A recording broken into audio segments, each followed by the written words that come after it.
All right, guys, welcome to another live stream. Welcome to another live stream. Happy Sunday. Happy Sunday. Happy Easter for those of you who celebrate it. Yeah. So in today's live stream, we'll give a update of the market. Not much has really happened last week. We did get a speech from Trump, the administration, about their plans for the war, and it didn't look like they're going to de-escalate. Well, he did say soon it would be over, but it wasn't really a clear sign of a end to the war. It looked like it could possibly lead to some escalation. But surprisingly, the market reacted pretty nicely. Like Bitcoin went up; it was at 66,800, and it went up to like 67.2. So the market actually didn't react that bad to the speech. I think initially it took a slight dip, and then it took everybody for a surprise because I believe they did it at 9 o'clock at night, and it was a Thursday.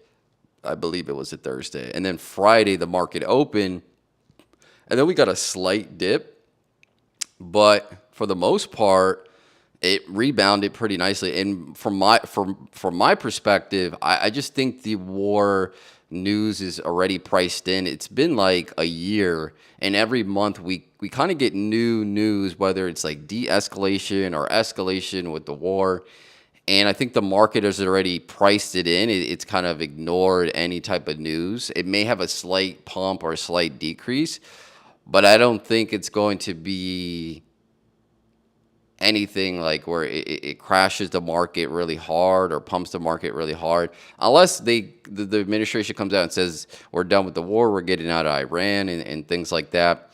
So unless it's that, I don't think the market is going to pump or dump.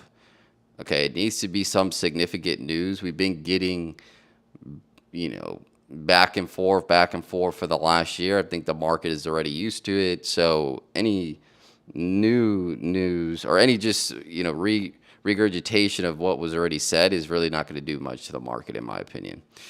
So yeah, that was kind of like the big thing last week. I think the market was waiting for what the administration would say. A lot of people were hoping they were going to come out and say that the war was over and we're going to get out of Iran and so on and so forth. But it looks like maybe a month or two left, and then we would get out. Because again, we are going into midterms this year. So being in that war is really not going to be favorable. So I really think this thing is going to wrap up here by this month or latest early May, because the current Republicans are in office again. Not to get political, but there's not much time to convince the public. Like, okay, vote for me, vote for me. If you're in this war, it's going to be hard to get those votes, right? Especially with that protest that happened last week. Millions of people showed up, so I guarantee you those millions of people are probably going to be showing up to the polls and voting for the person that's not in war. Okay, let's just say that. So yeah, I think this thing wraps up here in April, beginning of May latest, or some significant movement towards like either getting out of Iran or some type of deal comes through. So we have that. So that's for the overall markets. But now when we come to crypto, it looks like the Clarity Act is getting pretty close. We're seeing people retweet stuff, and we're seeing that the Clarity Act is closer and closer. We just need to see it get signed and get passed through the Senate and keep moving forward. So I think that's going to be happening this month as well. And maybe I think we might be getting an update this week, if I'm not mistaken. And yeah, if we get that, I think the crypto market will pump nicely. A lot of folks on Twitter are expecting a crash in April because, again, those people are expecting the same 4-year cycle to continue, and usually we'll get a drop midterm year in April. But again, the liquidity environment, the interest rate environment is different. we're more likely to get an interest rate cut opposed to interest rate hikes. And then also the Fed balance sheet is expanding, not contracting, right? So they're pumping liquidity into the market. So this is really not the same as other midterm years where it's like we have contraction, interest rates are hiking, and you know that sort of thing. It's different this year, but you could see how people would say, okay, midterm year, it's going to be bearish for BTC, but I think this year is going to be slightly different. And we kind of saw that with BTC breaking its all-time highs before the halving. So we kind of already got indication that this cycle was going to be different, and it has showed it. It's not just people saying it's going to be different. We've seen things that are different. Halving, BTC breaks all-time highs before halving, and then also we didn't get that parabolic move in 2025. Oh, hopefully this is not freezing. I think I'm good. So yeah, I'm trying to think of anything else that happened last week. And just the AI stuff, I think AI is going to be a strong narrative for the foreseeable future. Anything that you're invested in as far as stocks, crypto, I think it should be tied to AI in some way. If not, I feel like you're going to be missing out on the future runs or the runs that come here in the near future. Probably sticking to a lot of the big blue chip stocks, Nvidia, Meta, those type of plays are probably the safest plays for AI, but there are a lot of opportunities with these smaller companies. You just got to do your research. And yeah, I think that's pretty much it. And this morning, if I take a look at BTC prices, like it was last night, it was doing really well. And then like it got a slight sell off. So BTC's at 66.8. So there was a slight sell off today. We've been pumping for the last few days. So we'll see. A lot of people think we're going to be hitting all-time low, or not all-time lows, but we're going to break that 60K mark. The only thing I could see really is the Clarity Act not getting passed, or some negative news with that could potentially take BTC down, or somehow that getting stalled out, which it looks like that is moving along pretty well, but anything can happen with that. I really don't think anything regarding the war will spook the market. That's just my opinion. I don't think that's going to be the case. Okay? And yeah, that's pretty much it. That's the update for the market. I'm not seeing anything else. Again, today's Easter. So I feel like the crypto market's kind of not moving much. Like everybody's kind of taking the day off. We'll see what the futures here in the afternoon. And then tomorrow the market opens up. And we'll see how next week. I think next week is going to be very critical to see how April plays out. And yeah, I'm trying to think. That's pretty much it. Okay, so good news. Remember, my goal was to get to 1,500 in Blitz by the end of the year, and I'm 1,510. So I'm very excited about that. I think I got to 1,500 like 2 days ago. I got to 1,500, which is pretty nice. I went against, I think it was like 3 or 4 people, and I got 4 wins back to back, which pushed me over 1,500. And 1,500 is for Blitz is pretty hard because that 12, like you stay in that 12 to 1,400 range for a pretty long time, and it's just difficult because one thing I noticed, 12 to 1,400. You really got to get good with the fundamentals and know where your pieces are at and just know how to develop all your pieces, start like that, and not try to worry about doing tricks or trying to trap people, because that's what 12 to 1,400 people learn all the tricks, and you got to be careful for them because you can get checkmated pretty quickly. But once you get the fundamentals down and learn how to develop your pieces and just move quicker, that's the struggle. Now, if I switch back to Rapid, here's the story. I was at 1,500 Rapid, so I said, once I hit 1,500 Blitz, I'll start playing Rapid again. And my Rapid score went significantly down, and that's because it's a total different game. Like I haven't played Rapid in a while, and you really just got to sit because now that I've got to 1500 in Blitz, I have an extra 7 minutes in Rapid. So really, I could take my time for the first 7 minutes to make sure all my moves are careful.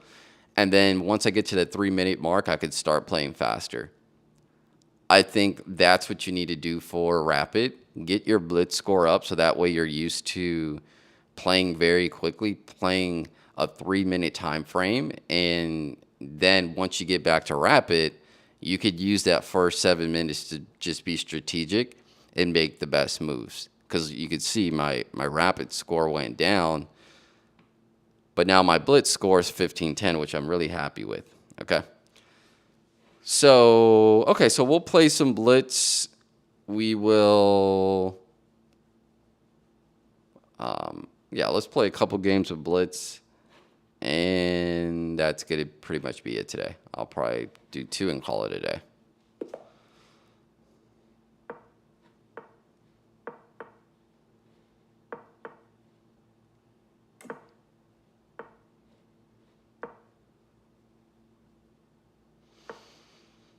Yeah, so today's Easter.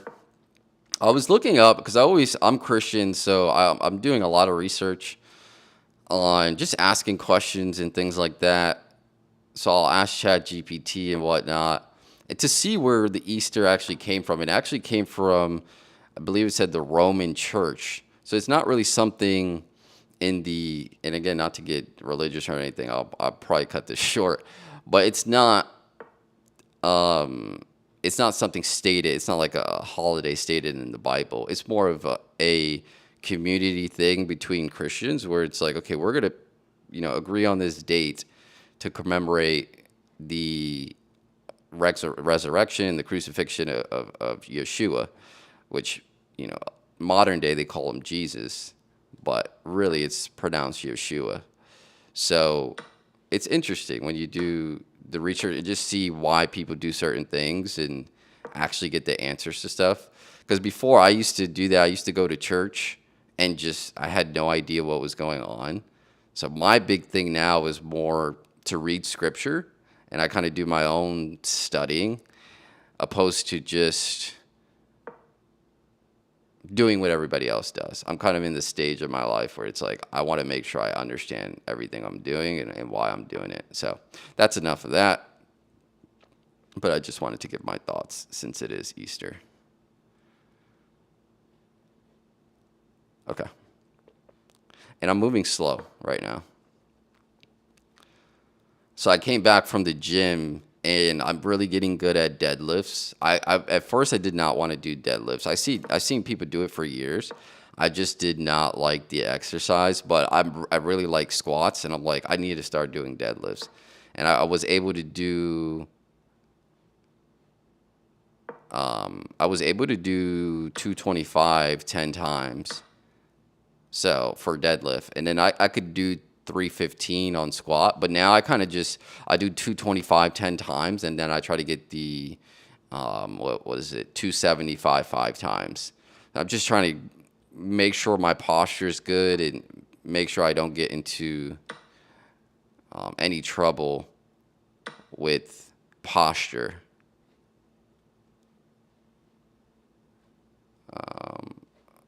Okay, I think I'm good with that.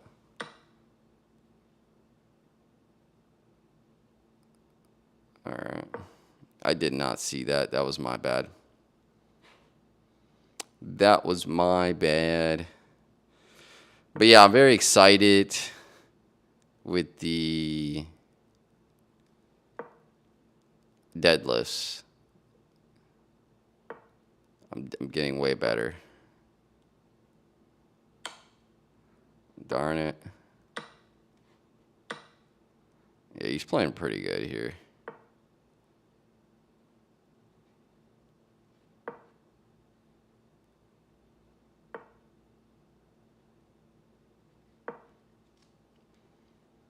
He got me on this one, unfortunately.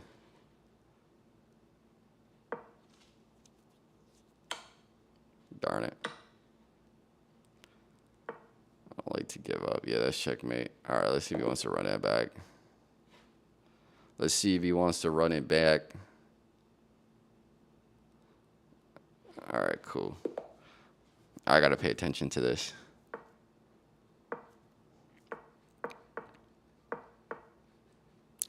Yeah, I've seen this before.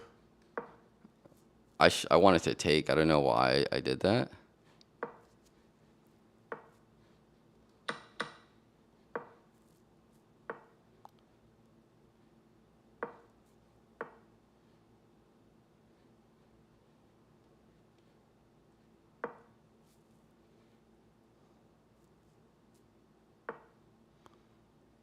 Um,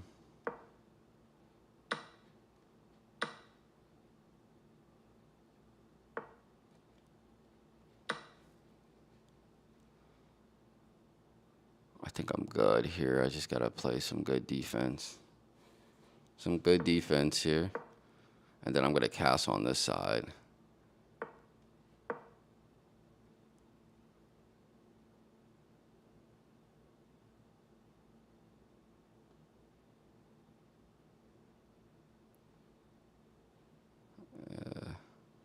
You know, I'm going to wait to castle. I'm just going to go up there.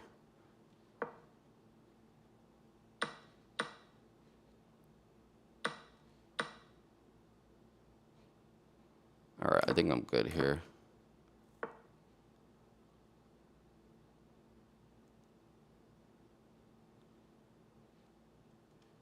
Let's do that.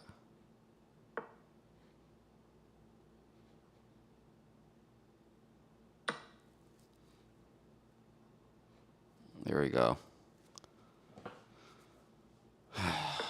Really good.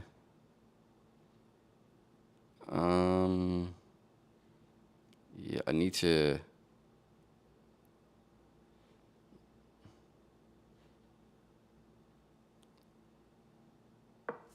Let's see.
It does that.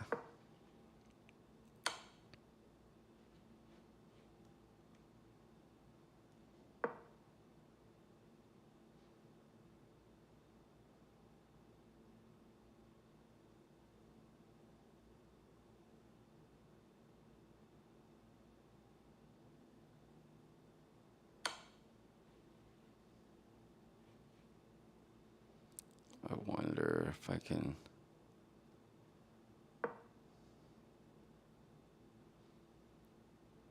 Do something like that.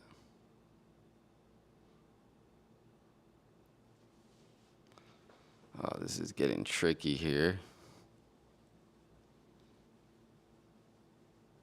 I got time, so I just got to think right now. So I'm good here. Oh.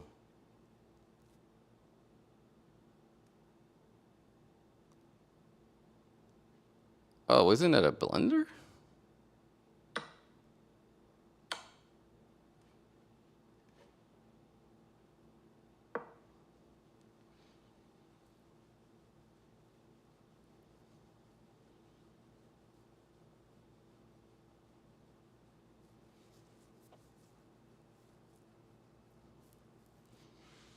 Got time.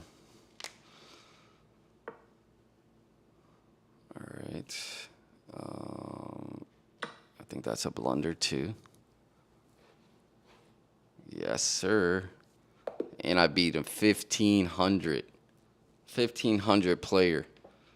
Beat him. So I know I belong in the 1,500s. And he was playing pretty quick. So this is what I'm talking. And they do it in the 1,500s too. So this is what I'm talking about. And that was my last game. I'm not playing any more games. So here is the thing. Like, he was trying to rush me, and this is kind of where you get lost. And I was doing freestyle. Like, once they do this crazy stuff, I was supposed to take, and I wanted to take there. I wanted to take there, and then they said, boom, break, which this makes sense. And he probably would have did something like this, and then I would have taked, and then he did this. And then now I bring this out. This is what they want me to do. Okay. So, boom. Boom, protect that, take that. Okay, so now I know for next time. Okay. That was a nice win, though. I felt like he was just, like, trying to bum rush, and then he just got caught up. And I had time on the clock. I had, like, 50 seconds, so I didn't need to rush it, and then he just started blundering, making mistakes, and that's usually what happens. And if you just take, if you manage your time well, you're able to see the mistakes that people make real time. Like, before, I probably would have never saw that he blundered his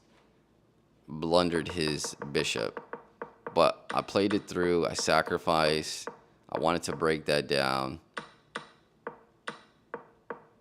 And then here it's just developing pieces and being very careful. And he just lost that pawn. And then I was like, all right, let me do an attack here. You're losing a pawn this way. You allowed the opponent to win a queen through a fork. Oh, wow. So how's it? What's the fork? Show fork.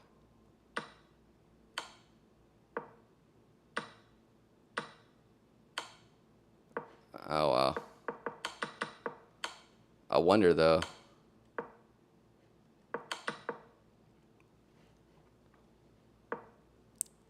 So he takes. He didn't see that. And then, boom. That would have been a crazy. I wonder if I could have just did this, though. Can I have just done that? He takes that.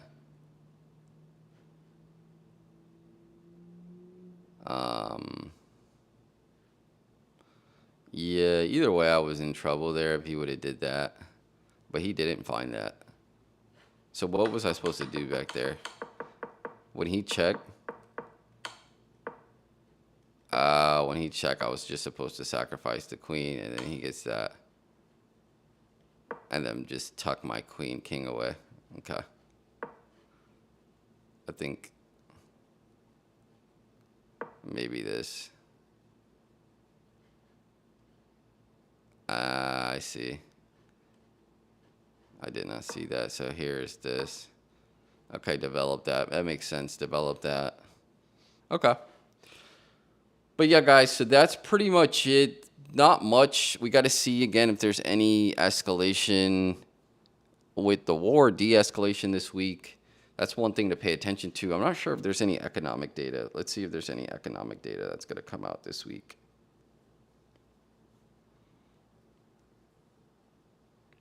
Any economic data coming out this week?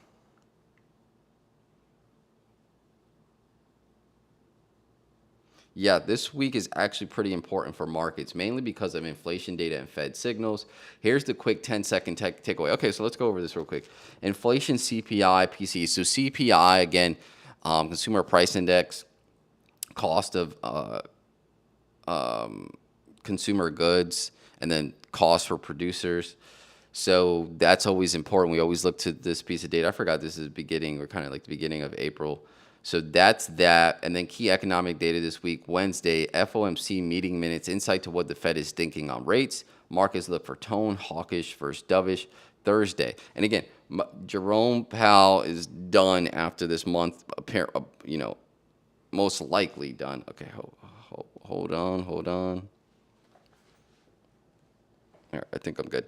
Yeah, so Jerome Powell's good. I mean, this month should be his last meeting, and then May we get the new Fed chair. So it could be really interesting. And then we get FOMC meeting minutes Wednesday, and then Thursday initial job claims, wholesale inventories. Friday big day CPI data. So got to pay attention to that. So so on the impact level scale, high would be Friday CPI data, and then we get the PCE data Friday as well. Then medium FOMC minutes, and then jobless claims medium, and then on the lower side is inventory and GDP revisions. So those are things we have to pay attention to this week. Those are some key economic data results that should be coming out. So pay attention to those. And then also anything with the Iran and Israel conflict, got to pay attention to. So, yeah, and then for crypto, obviously the Clarity Act is probably going to be the big thing. So, yeah, that's pretty much it. I'll see you guys in the next one. Take care.